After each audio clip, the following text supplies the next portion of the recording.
क्या आप अपने करियर के बारे में सोच रहे हैं? क्या आप ये सोच रहे हैं कि 10th के बाद क्या करना है?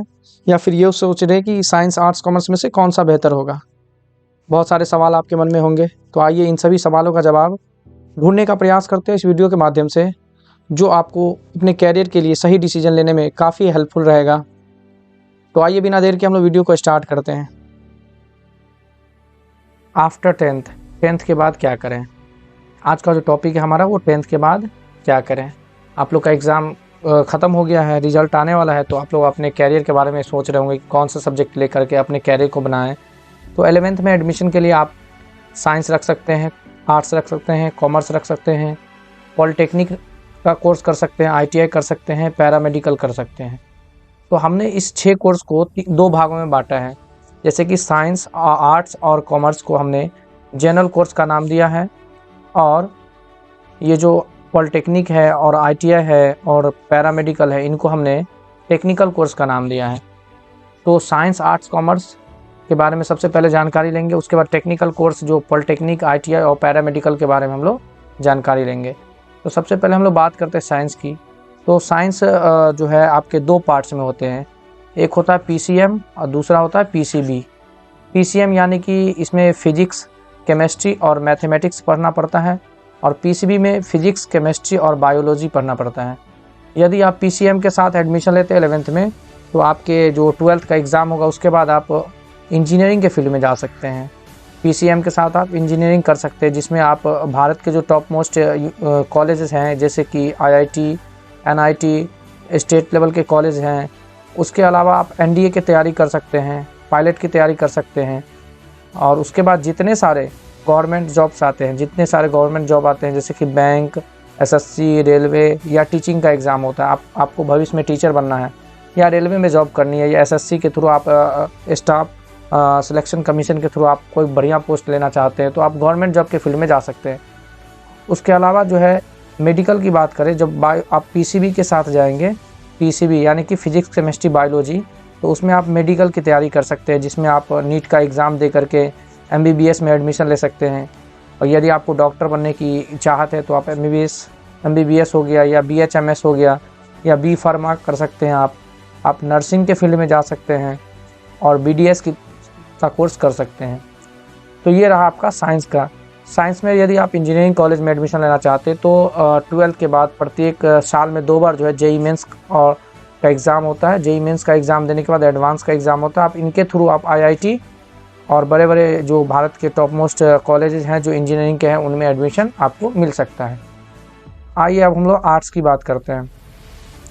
तो आर्ट्स में हम जैसे कि कोर्स का कुछ नाम लिखें, जैसे कि आप आर्ट्स में क्या होता है कि आप जनरल, जैसे कि पढ़ना क्या पड़ता है आपको, history, geography, polity, economics, home science, sociology, psychology, plus जो आपके जो लैंग्वेज पेपर हैं जैसे हिंदी, इंग्लिश और उर्दू, मैथिली वगैरह पढ़ना पड़ता है। तो आर्ट्स पेपर में क्या होता है ना कि यदि आपको ख्वाहिश है कि आप UPSC करें, तो इसके लिए आपका जो सबसे बेस्ट सब्जेक्ट है वो आर्ट्स है। यदि आप भविष्य में UPSC की तैयारी करना चाहते हैं, एक IAS बनना चाहते हैं, IPS बनना चाहते हैं, तो आप आर्ट्स रखें और अभी से ही हिस्ट्री, ज्योग्राफी, पॉलिटी, इकोनॉमिक्स की तैयारी बढ़िया से करें। उसके बाद आर्ट्स रखकर आप BPSC के फील्ड में जा सकते हैं, जैसे कि स्टेट लेवल पे जो होता है बिहार PCS या राजस्थान PCS होता है, वो कर सकते हैं आप। BCA कर सकते हैं, कंप्यूटर का कोर्स है ये, BCA कर सकते हैं।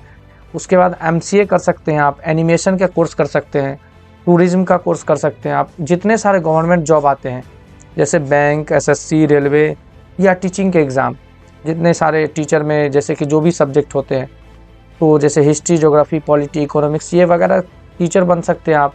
तो आप इसके लिए आपको आर्ट्स रखना होगा। अगला जो हमारा कोर्स है, जो आपका सब्जेक्ट है, वो कॉमर्स है। आप कॉमर्स स्ट्रीम की बात करें तो कॉमर्स में क्या है कि आपको कौन कौन से सब्जेक्ट पढ़ने पड़ते हैं, पहले वो देख लीजिए। आप कॉमर्स में जो है अकाउंटेंसी पढ़ेंगे, बिजनेस स्टडीज़ पढ़ेंगे, इकोनॉमिक्स पढ़ेंगे, मैथमेटिक्स पढ़ेंगे, इंग्लिश पढ़ेंगे, फिजिकल एजुकेशन पढ़ेंगे।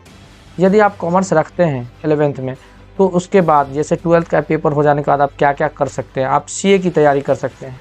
सबसे जो कॉमर्स का सबसे पॉपुलर जो कोर्स है वो CA है, और उसके बाद BBA कर सकते हैं आप, MBA कर सकते हैं, LLB कर सकते हैं, अकाउंटेंट बन सकते हैं आप, बैंकिंग के फील्ड में जा सकते हैं, और जितने सारे गवर्नमेंट जॉब होते हैं जैसे कि बैंक, एसएससी, रेलवे या टीचिंग एग्ज़ाम, ये सब की तैयारी आप कर सकते हैं। नेक्स्ट जो हमारा है वो नीचे है कि नोट में हमने लिखा है कि एक साइंस का जो स्टूडेंट होगा वो कॉमर्स और आर्ट्स के सभी कोर्स कर सकते हैं। यानी कि साइंस के जो स्टूडेंट है जो 11th-12th में साइंस रख के पढ़ते हैं, वो बच्चे आगे चल करके कॉमर्स और आर्ट्स के जितने सारे कोर्स हैं वो सभी कर सकते हैं। लेकिन एक कॉमर्स और आर्ट्स के स्टूडेंट साइंस के सभी कोर्स नहीं कर सकते। जैसे कि कॉमर्स और आर्ट्स वाले बच्चे इंजीनियरिंग नहीं कर सकते हैं, मेडिकल के फील्ड में नहीं जा सकते हैं। तो ये सब चीज़ें हैं। अब हम लोग चलते हैं टेक्निकल कोर्स की तरफ। तो टेक्निकल कोर्स में हमने सबसे पहले टेक्निकल कोर्स में हमने पॉलिटेक्निक को रखा है। तो आइए इसके बारे में थोड़ा जानकारी लेते हैं पहले। यह एक टेक्निकल कोर्स है जो डिप्लोमा कोर्स होता है। पॉलिटेक्निक कोर्स जो है वो टेक्निकल कोर्स है जो डिप्लोमा कहलाता है। इसे डिप्लोमा इन इंजीनियरिंग भी कहा जाता है। पॉलिटेक्निक को डिप्लोमा इन इंजीनियरिंग भी कहा जाता है। इसके कई सारे ब्रांच है, जैसे electrical engineering, electronics and communication engineering, computer science engineering, civil engineering, mechanical engineering, उसके बाद है इंफॉर्मेशन टेक्नोलॉजी। ये सभी इनके ब्रांच है, पॉलिटेक्निक के ब्रांच है। उसके बाद हम लोग आईटीआई की बात करते हैं। तो आईटीआई जो है यह एक औद्योगिक प्रशिक्षण कोर्स है। इसमें 6 महीने से लेकर के 2 साल तक डिप्लोमा कोर्स होते हैं। यदि आप आईटीआई में एडमिशन लेते हैं 10th के बाद, तो इसमें जो है तो मिनिमम 6 महीने का कोर्स है और अधिक से अधिक कितने 2 साल तक का कोर्स है। इसमें कई सारे ट्रेड होते हैं। आईटीआई में क्या होते हैं, ट्रेड होते हैं, जैसे कि इलेक्ट्रीशियन हो गया। इलेक्ट्रीशियन को जो है आईटीआई का सबसे मेन ट्रेड माना जाता है, सबसे पॉपुलर। बच्चे सबसे पहले आईटीआई में इलेक्ट्रीशियन में एडमिशन लेना चाहते हैं। फिर वायरमैन है, फिर इलेक्ट्रॉनिक्स मैकेनिक है, फिर फिटर है और वेल्डर है।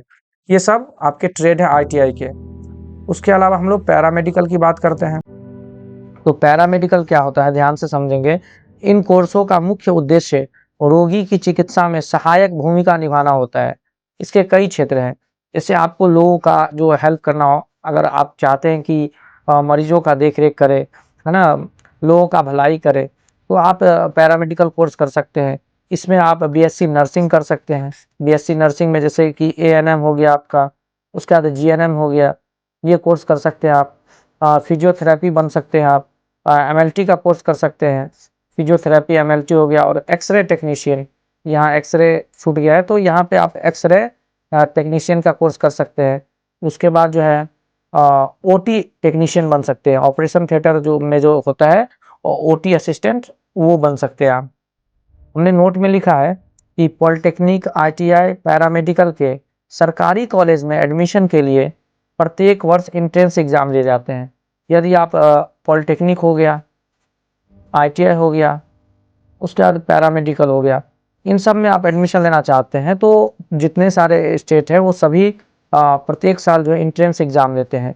और बच्चे 10th के बाद इसका फॉर्म निकलता है, 10th के बाद फॉर्म भर सकते हैं। और बिहार में अभी आईटीआई और पॉलिटेक्निक का फॉर्म नहीं आया है। यदि आए तो आप उसको ज़रूर भर दें। और उसका एग्ज़ाम होता है, और एग्ज़ाम में जो मार्क्स आते हैं उस मार्क्स के आधार पर रैंक बनता है। क्या बनता है, रैंक। और उस रैंक के आधार पे आपका कॉलेज मिलता है और आप उसमें एडमिशन ले सकते हैं। तो ये सब कोर्स हैं, जैसे कि पैरामेडिकल हो गया, आईटीआई हो गया और पॉलिटेक्निक, ये टेक्निकल कोर्स है जो 10th के बाद होते हैं। उसके अलावा आप कॉमर्स रख सकते हैं, 11th में आप आर्ट्स रख सकते हैं और साइंस रख सकते हैं। साइंस में 2 पार्ट्स है, पीसीएम और पीसीबी। उम्मीद करते हैं कि आप सबको ये सब अच्छे से समझ में आया होगा। अगर आपको कुछ भी पूछना है 11th के रिगार्डिंग या इन सभी सब्जेक्ट के रिगार्डिंग, तो आप मुझे कमेंट कर सकते हैं। अभी जैसे कि आप सबका जो रिज़ल्ट है वो अभी आने में कम से कम 15-20 दिन का समय लगेगा। तब तक आप जो है क्या-क्या कर सकते हैं, घर पे बैठे होंगे आप। समय बहुत इम्पोर्टेंट होता है। यदि आपको अपने कैरियर का टेंशन है तो आप मतलब घर पे बैठ के यूँ ही समय बर्बाद नहीं करेंगे। इसके लिए आप कुछ कर सकते हैं, जैसे कि सबसे पहला काम आप जैसे कि इंग्लिश स्पोकन कर सकते हैं। यदि आपके आसपास कोई ऑफलाइन कोचिंग है इंग्लिश के, तो वहाँ जाके आप इंग्लिश स्पोकन सीख सकते हैं, जो कि आपके भविष्य में कुछ भी करें आप, तो इंग्लिश काफ़ी इम्पोर्टेंट है। दूसरा आप क्या कर सकते हैं, तो दूसरा आप जैसे कि शॉर्ट टर्म है ना, जैसे कि शॉर्ट टाइम में जैसे 3 महीने का या 6 महीने का आप कंप्यूटर कोर्स कर सकते हैं, है ना। 3 महीने या 6 महीने का कोई कंप्यूटर कोर्स कर सकते हैं। कंप्यूटर कोर्स कर सकते हैं 3 महीने का हो या 6 महीने का, जब तक कि आपका एडमिशन होगा कम से कम 3 से 6 महीने का समय लग ही जाता है एडमिशन होते-होते, तो आप इंग्लिश सीख सकते हैं और कंप्यूटर का कोर्स कर सकते हैं। क्योंकि आप घर पे बैठे होंगे तो आप समय यूँ ही बर्बाद हो रहा होगा, जो कि इंग्लिश स्पोकन काफ़ी इम्पोर्टेंट है और कंप्यूटर का कोर्स, क्योंकि आज के समय में जो है ना, पूरा वर्ल्ड जो है वो टेक्निकल हो चुका है, मतलब पूरे टेक्नोलॉजी पे आधारित है, तो इन 2 चीज़ों का बहुत बड़ा योगदान है। और यदि आपको ये वीडियो पसंद आया हो और ये इस वीडियो से यदि आपको लगा होगा कि थोड़ा-सा भी आपको फ़ायदा हुआ है, तो कृपया हमारे चैनल को सब्सक्राइब करें और अपने दोस्तों में इसे शेयर कर दें और मिलते हैं अगले वीडियो में, तब तक के लिए धन्यवाद।